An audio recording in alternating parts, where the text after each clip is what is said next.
बी पेरलं की झाड उगवतं याचा शोध लावणारी याह्या मोगी, संसारा माता, कृषी संस्कृतीचा राजा बळीराजा, वर्णव्यवस्थेच्या विरोधामध्ये क्रांती करणारे गौतम बुद्ध, महावीर, पंढरपूरच्या वाळवंटामध्ये समतेचा संदेश जागवणारे संत नामदेवांपासून संत तुकाराम महाराज, संत गाडगे महाराजांपर्यंतचे सर्व संत, राजमाता जिजाऊ, रयतेचे राजे छत्रपती शिवाजी महाराज, छत्रपती संभाजी महाराज, क्रांतीवीर बिरसा मुंडा, क्रांतीवीर तंट्या मामा, विद्येविना मती गेलीचा संदेश देणारे क्रांतिबा ज्योतिबा फुले, आई सावित्रीबाई फुले, आरक्षणाचे जनक राजर्षी शाहू महाराज,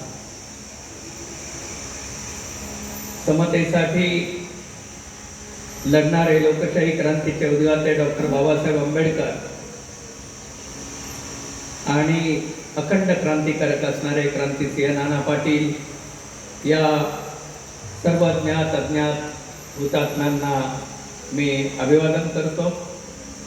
आज कॉम्रेड सुभाषदादा कापूसे स्मृती समितीच्या वतीनं आपण या ठिकाणी एकत्र आलेलो आहोत।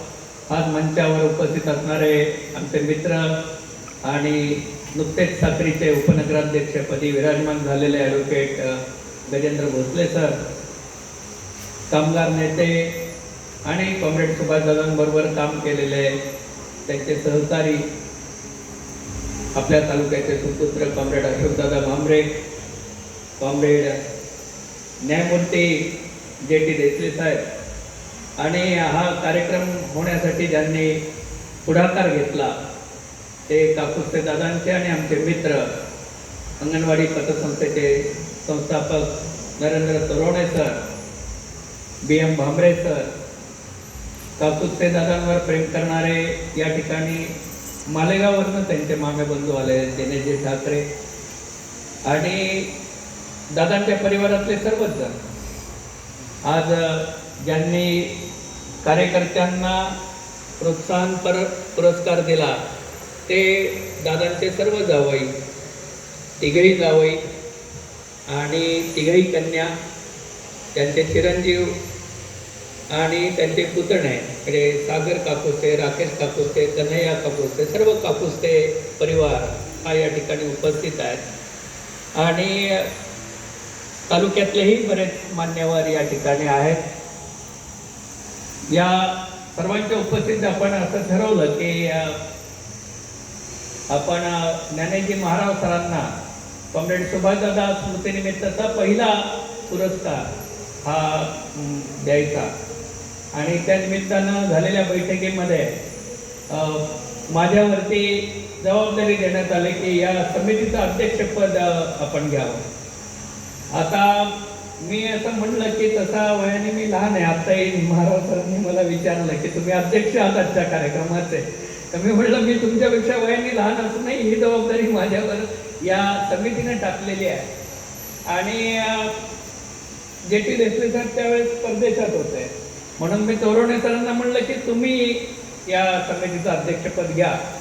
पण या तालुक्यामध्ये जवळजवळ 88 सालापासून मी विद्यार्थी असल्यापासून या तालुक्यामध्ये चळवळीमध्ये काम करतोय। कॉम्रेड शरद पाटील यांच्या नेतृत्वाखाली मी सत्यशोधक कम्युनिस्ट पक्षाचा पूर्णवेळ कार्यकर्ता म्हणून विद्यार्थी दशेमध्ये घरदार सोडून आलो तेव्हापासून या ठिकाणी याच परिसरामध्ये असल्यामुळे मला दादांच्या बरोबरचा एक सहकारी म्हणून सर्वांनी जे.टी. देसले साहेबांनी तर आदेश दिला की मी परदेशात आहे म्हणून तुम्हीच हे अध्यक्षपद घ्या, म्हणून हे अशा पद्धतीनं वय कमी असतानाही माझ्याकडे हे अध्यक्षपद आलेलं आहे आणि कॉम्रेड सुभाषदादांचा आणि आमचा संबंध हा दादा लाल निशाण पक्षाचे नेते होते आणि मी सत्यशोधक कम्युनिस्ट पक्षाचा। आमचे नेते कॉम्रेड शरद पाटलांच्या बरोबरही त्यांचा चांगला संबंध होता आणि मी कालच एक गोष्ट सांगितली की आज अक्कलपाडा धरणग्रस्त समितीचा उल्लेख झाला। या समितीचे पहिले अध्यक्ष कॉम्रेड शरद पाटील होते आणि इंजिनियर वसंतराव बेडसे मला वाटतं त्यावेळेस होते, आणि त्यांनी कॉम्रेड शरद पाटलांना अक्कलपाडा धरणाची जी जागा आहे ती जागा शास्त्रीयदृष्ट्या कशा पद्धतीनं अयोग्य आहे हे पटवून सांगितलेलं होतं. आणि कॉम्रेड शरद पाटलांच्या नेतृत्वाखाली हा धरणग्रस्तांचा लढा सुरू झाला. पण तो एका टप्प्यावर आलेला असताना त्याच काळामध्ये कॉम्रेड शरद पाटलांची भूमिका होती धरणाच्या पूर्णपणे विरोधी, आणि पलीकडे रोहिदास दाजे आणि सर्व धुळेकर हे मात्र धरण याच ठिकाणी झालं पाहिजे म्हणून अडून बसलेले होते. या सगळ्या परिस्थितीमध्ये कॉम्रेड शरद पाटलांना राजकीय दृष्ट्या सुद्धा महत्त्वाच्या गोष्टी करायच्या होत्या. आणि दुसरी गोष्ट म्हणजे त्यावेळी दासशूद्रांची गुलामगिरी हा जो त्यांचा महाग्रंथ आहे त्याचा दुसऱ्या भागाचं लेखन चालू होतं. त्यामुळे त्यांनी अक्कलपाडा धरणग्रस्तांच्या एका बैठकीमध्ये, मला वाटतं वायस पाटील सर आज आले नाहीत, ते असते तर त्यांनी पण याला दुजोरा दिला असता. त्या बैठकीमध्ये अचानकपणे कॉम्रेड शरद पाटलांनी सांगितलं की मी या समितीचा अध्यक्ष राहणार नाही, मला इतर कामांमुळे मला याला काही वेळ देता येणार नाही. मग अध्यक्ष कुणाला करायचं याच्याबद्दल चर्चा चाललेली होती, आणि सुभाषदादा पत्रकार म्हणून त्या बैठकीला हजर होते नेहमीप्रमाणे. आणि त्यावेळी कॉम्रेड शरद पाटलांनी सांगितलं की माझ्यानंतर समितीचं अध्यक्षपद हे सुभाष काकुस्ते सांभाळते. आणि दादांनी त्यावेळी सांगितलं की मी पत्रकार आहे आणि मी पत्रकार म्हणून या बैठकीला आलेलो आहे. तरी शरद पाटलांनी सांगितलं की तुम्हीच अक्कलपाडा धरणग्रस्तांचं काम पुढे नेलं पाहिजे. आणि ते दादांनी ऐकलं, आणि त्याच्यानंतर दादांनी अत्यंत मनपूर्वक पूर्णपणे त्यांचा साखर कामगार चळवळीतला अनुभव, एकूण लालबावट्याच्या चळवळीतला अनुभव हा सर्व लक्षात घेऊन त्यांनी या अक्कलपाडा धरणग्रस्त समितीचं काम केलं. आणि शरद पाटलांना शरद पाटलांचं म्हणणं बरोबर होतं, कदाचित शरद पाटलांना ते शक्य झालं नसतं अशा पद्धतीचं काम हे सुभाषदादांनी केलं. याचं कारण त्यांचा जो उल्लेख झाला दादांचा, मी रोहिदास दाजींच्या समोर दादांचा जो सत्कार झाला होता आपण बालानंद नगरीमध्ये घेतला होता, त्यावेळेसही सांगितलं की दादा महाराष्ट्रातल्या लाल निशाण लेनिनवादी पक्षाचे अध्यक्ष. लाल निशाण लेनिनवादी हा पक्ष, हा लाल निशाण पक्षातून बाहेर पडून तयार झालेला पक्ष. मूळ लाल निशाण पक्ष जो आहे तो काँग्रेस समर्थक लाल निशाण पक्ष, कम्युनिस्ट, आणि काँग्रेसच्या विरोधी म्हणून जो गट तयार झाला त्या गटाचे दादा अध्यक्ष. पण तरीही काँग्रेसवाल्यांशी त्यांचे चांगले संबंध होते. म्हणजे मी दाजींना म्हणलं की हे असं दुर्मिळ चित्र आहे की हा दादांच्या स्वभावाचा भाग होता, विचारसरणी. आज इथे मोठा भाऊ म्हणून ओळखलं जातं ते आमचे कॉम्रेड आलेले आहेत, तर तेही तुम्हाला सांगते की लाल निशाण लेनिनवादीचे अध्यक्ष असूनही दादांचे जे काँग्रेसची किंवा रोहिदास दाजींची विशेषतः सलोख्याचे संबंध होते त्याचा फायदा हा धरणग्रस्त समितीला झाला.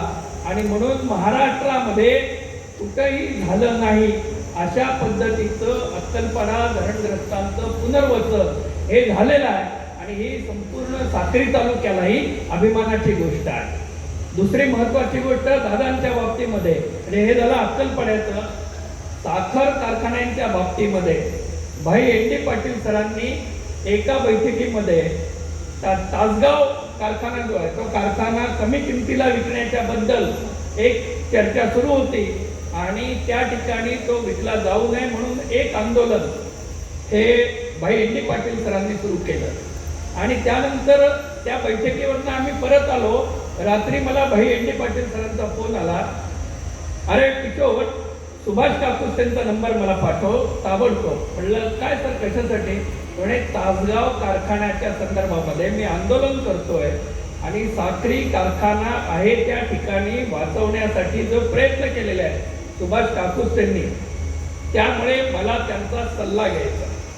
म्हणजे महाराष्ट्राचे एक धुरंधर नेते ज्यांनी सांगली जिल्ह्यातला तासगाव कारखाना नंतर वाचवला, ते वाचवण्यासाठी त्यांनी जे काही सल्ला घेतला तो सुभाषदादा काकुस्तेंचा. क्रांतीवीर नागनाथांना नायकवडी आणि दादांचेही चांगले संबंध होते.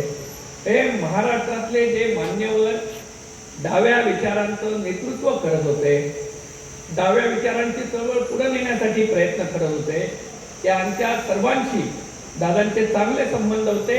किंबहुना अनेक गोष्टींमध्ये दादा पुणे जिल्ह्यामध्ये मी चाकणच्या केवळे चांदूस विमानतळाच्या विरोधामध्ये आंदोलन उभं केलं. ज्या आंदोलनामुळे अजितदादा पवारांना त्या ठिकाणी यावं लागलं आणि ते विमानतळ त्या ठिकाणी रद्द करून नंतर आता ते पुरंदरकडे पाठवावं लागलं. त्या आंदोलनाच्यासाठी सुद्धा जेव्हा भूसंपादनाची प्रक्रिया सुरू झाली त्यावेळेस मी दादांचा सल्ला घेतला. आमचे कॉम्रेड करणसिंग कोकणी, कॉम्रेड रामसिंग गावित यांच्याबरोबर आम्ही मोठ्या संख्येनं त्या आंदोलनामध्ये उतरलेलो होतो आणि नंतर चाकणमध्ये एक मोठा जनतळ उभा राहिला आणि त्या जनतळानं विमानतळाला विरोध केला आणि आपल्या जमिनी भामा आसखेड धरणाचं पाणी मिळणाऱ्या जमिनी वाचवल्या. SEZच्या विरोधामध्ये, स्पेशल इकॉनॉमिक झोनच्या विरोधामध्ये रायगड जिल्ह्यात आंदोलन झालं. त्या आंदोलनात भाई ND पाटील सरांच्या नेतृत्वाखाली सत्यशोधक ग्रामीण कष्टकरी सभा आणि सत्यशोधक कम्युनिस्ट पक्ष उतरला, दादाही आमच्या बरोबर. आणि अगदी परवा 23 डिसेंबर पर्यंत म्हणजे 2023 मध्ये डिसेंबरमध्ये आम्ही नंदुरबार ते मुंबई पायी मोर्चा काढला. हा पायी मोर्चा 240 किलोमीटरवर असताना म्हणजे किलोमीटर पर्यंत आम्ही नाशिक पर्यंत गेलो.